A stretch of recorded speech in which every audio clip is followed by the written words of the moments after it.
Welcome to Aging Gayfully. We're about adventure, leisure, travel, being a citizen of the world, traveling to destinations, and being a part of the global community as we age and prosper in body, mind, and spirit.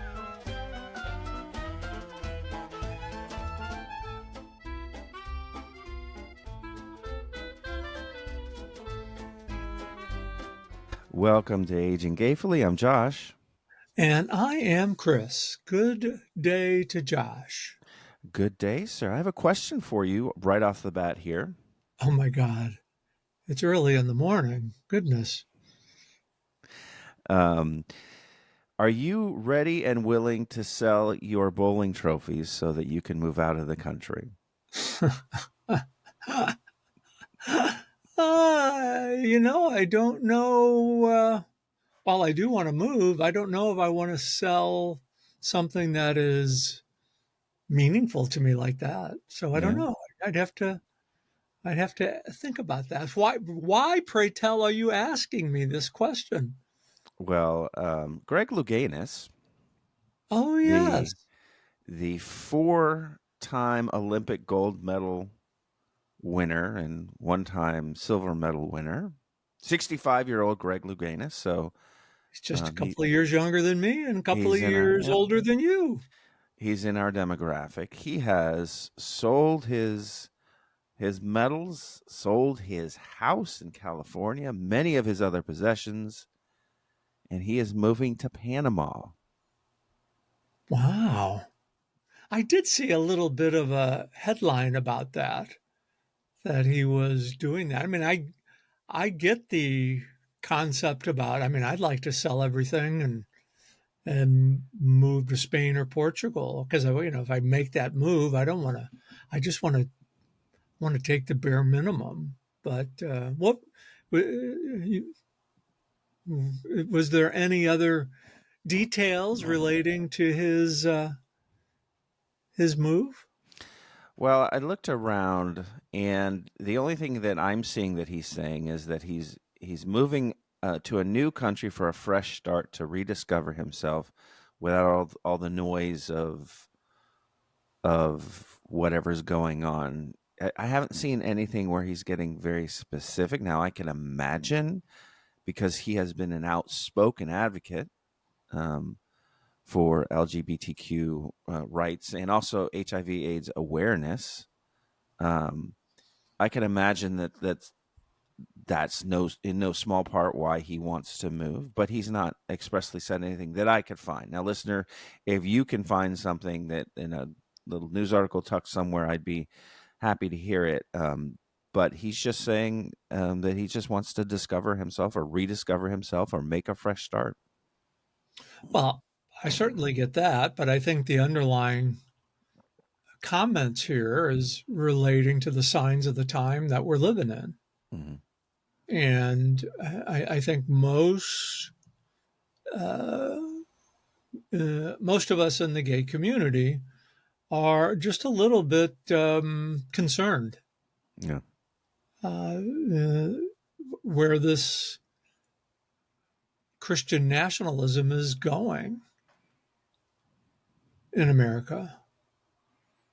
And uh, you know, I don't know Greg Louganis. I don't. I certainly watched him in the Olympics, but seeing that he's kind of in the same age bracket, I mean, I kind of get it. A new start, a fresher start. Um, I don't know. I've been talking about moving to Spain for a few years now, and I've had some people say to me, "Well, just because you move doesn't change anything." And I thought, well, I don't know about that. I mean, I certainly get that you take yourself with you, but going to a new culture and living life differently, there's some excitement to that, especially if you're feeling um, uneasy about your current state. And I get that. There's days when I feel uneasy. Um, but each person has to do what they think is best for them. I saw something, getting my bald head remembering things here. I saw something recently with a friend on Facebook, and there was an announcement. Well, we're moving to moving to Portugal, and I thought, that that's another part of the dream. But what's the underlying reason these moves are happening? And I think for a lot of folks in the LGBT community, it's has somewhat to do with the uncertainty of what's going on in the American society. Yeah, it becomes difficult when you see that around the world there is a trend towards um, far right political, Authoritarian, authoritarian, fascist, however you want to however you want to say say it. it. Yeah. Um, Amanda and I would have long said, "Why wouldn't it be great to move to the UK?" But right now they've got, this political party called the Reform Party that is, I believe, what our Tea Party used to be. Not our Tea Party, the United States Tea Party, and then what that led into. So it starts to become a question of, well, where to move, where you can escape hate and escape human nature. Is there anywhere to move? I don't think so. I mean, there's certainly welcoming communities all throughout the world. I think the challenge is to find that welcoming community. And you could find a welcoming community right here in the United States. The challenge, I think, for a lot of people, no matter what side of the orientation fence that you're on, is trying to turn off the noise. Uh, how what is real versus what is embellished, and that's hard to decipher right now. I Well, mean, it's particularly hard since now you don't know if the video that you're seeing is a real person or a generated person. AI has a lot to AI and social media have a lot to do with this, but um, I think that's it comes back to how society has changed. And I think you look back over history, that old adage, history does repeat itself. And oftentimes we're not paying attention and we're seeing right the obvious of what's happening in front of us. Oh, they're not going to do that. Well, I don't know. The National Guard's in Los Angeles. I think they're going to Chicago or in DC. I mean, I was fairly young in the 60s when that the riots were going on and the fear. I remember my parents being very fearful at that time, and how that transferred into us as kids. Oh, we need to go down to the Raskeller. That was, I love that word Raskeller. Well, it was the basement. There's no basements in Florida, by the way, as No, most. I've never heard that word before. So, You never heard the? Yeah, that's right, because you're a native. That's right, you're a native. So, uh, but I don't know. I I get why people want to do it, but does that comfort of moving change how you're feeling about the situation that we're currently in? I don't know. I guess that's kind of for each person to decide what's best for them. Yeah, and I also worry about the trend for people who have the resources and ability to move out of an area, leaving the people who don't have the ability and resources to stay in that area. You know, a lot of times I hear people write off the state of Florida and say, "Oh, let's just cut Florida off." Excuse me. Let's just cut Florida off like an appendix and just, to hell with Florida, and everyone needs to get out of Florida. Well, if all the people who have some sort of ability to affect change in a society, especially if they were to band together as a group, if all of them had the means to move out of a place and all they left were the people in that place who didn't have the ability or resources to defend themselves, then you are abandoning your brothers and sisters and others in a situation that would be a lot worse than if you stayed and tried to support and tried to help and tried to fight. We are aligned in our thoughts there, but you know the I think the difference is, um, how do I want to say this? It, you know, people get to the point where they have to fend for themselves, and that balance of what's right for me versus what's Mm. right for the community is is challenging. And you're using Florida as a landscape. Oh, Florida has changed quite a bit in the last 20 some odd years. Oh, yes. It's not, there's, if you draw a line around Orlando, maybe a little south of Orlando, I mean, the demographics, the makeup, it's like almost two different states. And it's not, at least from my experience, it's not as friendly as it used to be. Mm-mm. No. It's interesting because we like to go to St. Petersburg a lot. It's a wonderful community. It's beautiful. It's right there on the water. It has a lot of what seems to me, as a visitor, as a tourist, a lot of progressive ideas.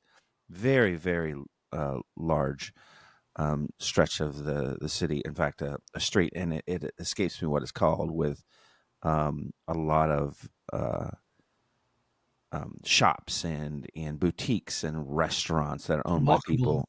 Yeah, very walkable. But what I'm saying is this stretch of street, a large stretch of street, um, very LGBTQ saturated businesses and all that. Very lovely, and I worry about a place like that because I do feel like that is a an enclave that pretty soon, they're going to start to look at St. Petersburg and say, okay, now we need to start erasing some of the rainbow sidewalks here as well. Well, that's going on all across Florida. Yeah, That's this is what I'm happening. saying. It just Yeah, it's happened in happening here Gainesville. in Fort Lauderdale. Yeah, it just happened here in Gainesville where there was a crosswalk that they had them remove and paint over because it was a rainbow and somehow that's dangerous for traffic. Which, by the way, I saw a statistic that said that actually crosswalks like that tend to reduce accidents for whatever reason. Maybe people are paying more attention because the road in front of them is different or something. But this bullshit that, oh, we're doing this for safety reasons, get out of here.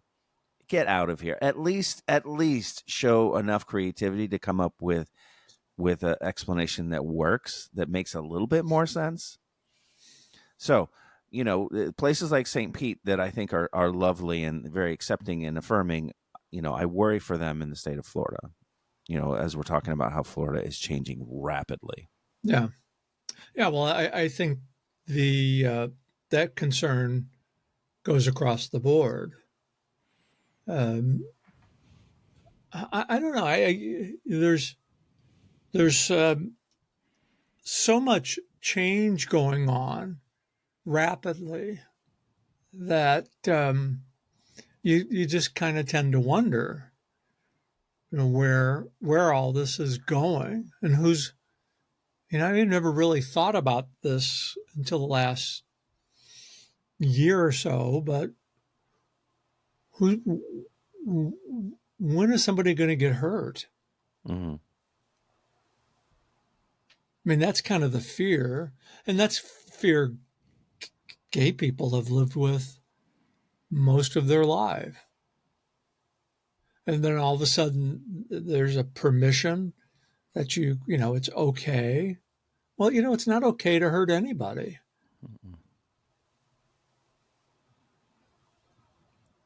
Yeah, But that's and kind of how that's kind of how I'm feeling about things.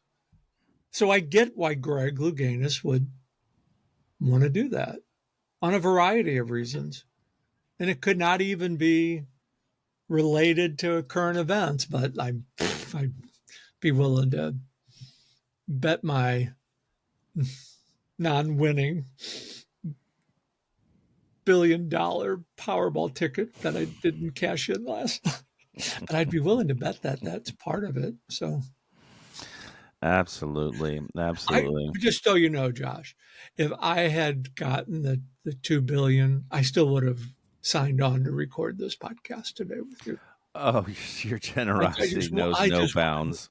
I want you to I want to affirm you that I wouldn't have blown you off today on this podcast. So, but Well, yeah, because if you'd have won last night, it's not like the lottery office is open right now. Now, if this recording were on Monday, that's a different story.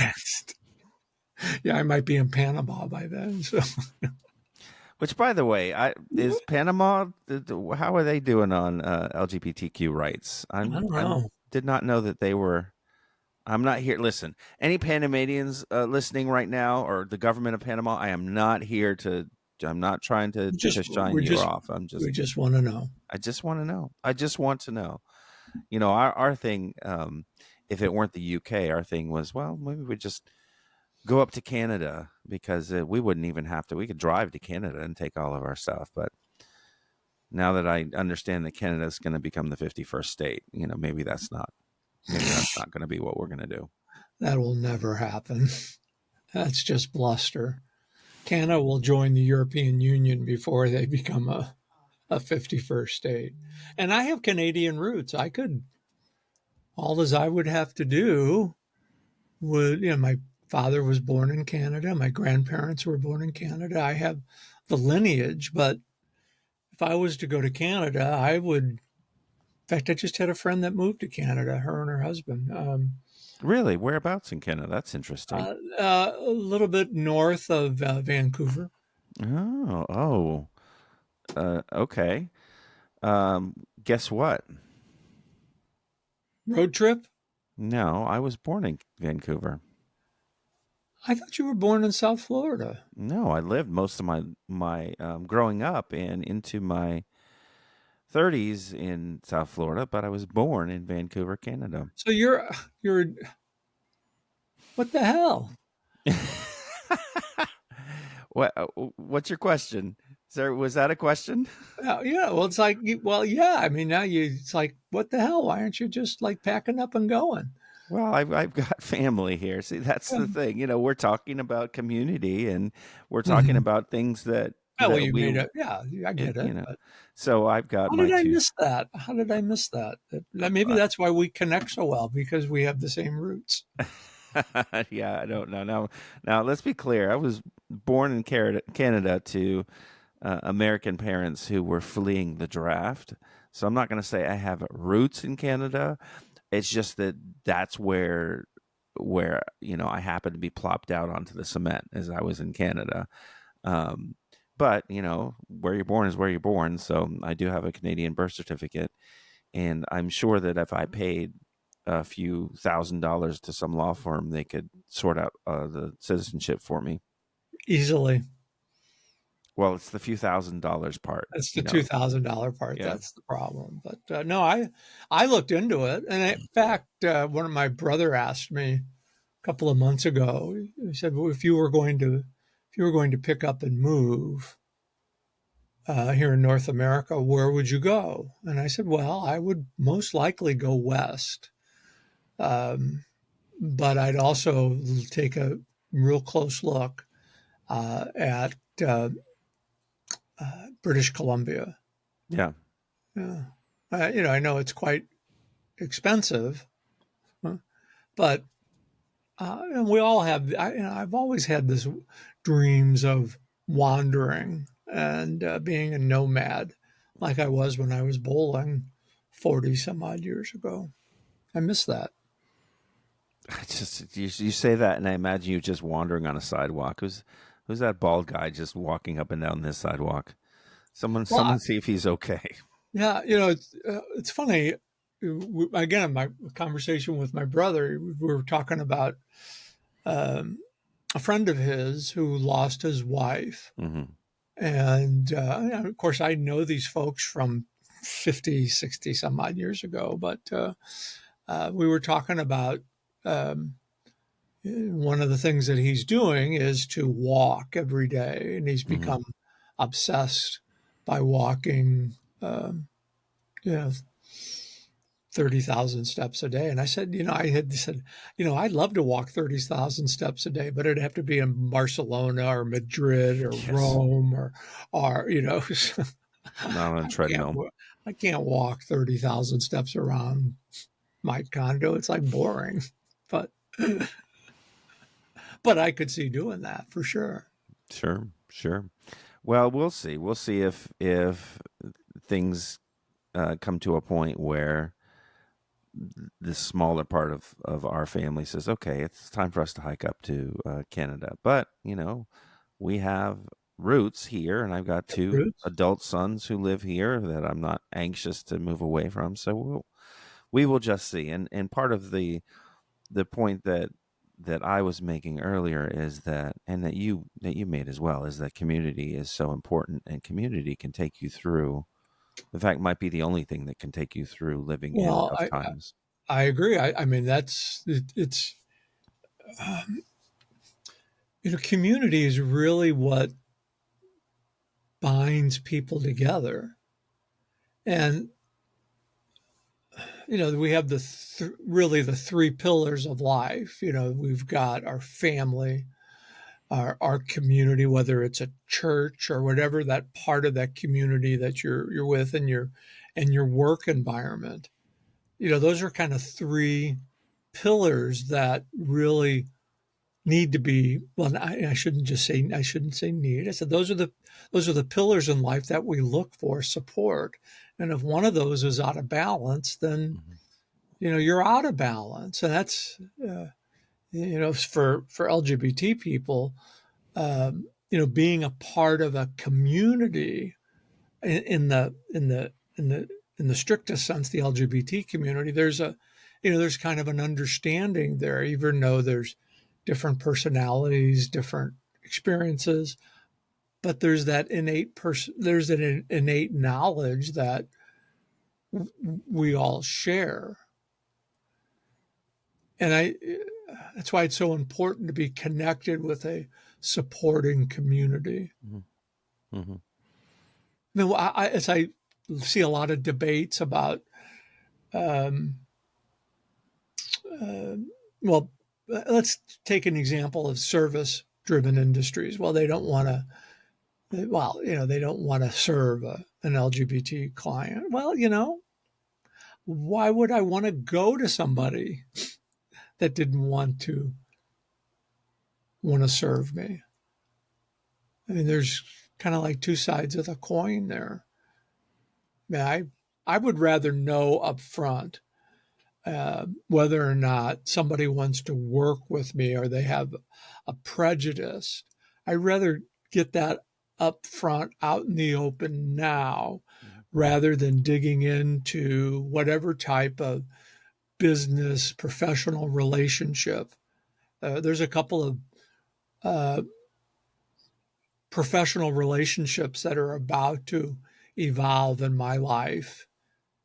And I, I'm going to be right up front and ask them, are you comfortable working with LGBT seniors? Because I don't want to go through the hassle of wondering. And that's kind of what brings this full circle to this conversation about Greg Louganis is I've never really felt like I've had to ask that question to in professional settings until this past year. Yeah. And Yeah. if they're honest enough and say, well, no, I'm really not comfortable, then then we kind of part as friends because at least you've been upfront and honest instead of dragging something on. Yeah. Yeah. I don't know. Maybe I'm weird, but I have a nice community here with you on Yeah. Aging Gayfully. So, Well, hmm. we want to hear from the folks listening. We want the community out there to also let us know what you're going through and how you're dealing with it. And if you're going to move to a country, what What country would you country would move it to? be?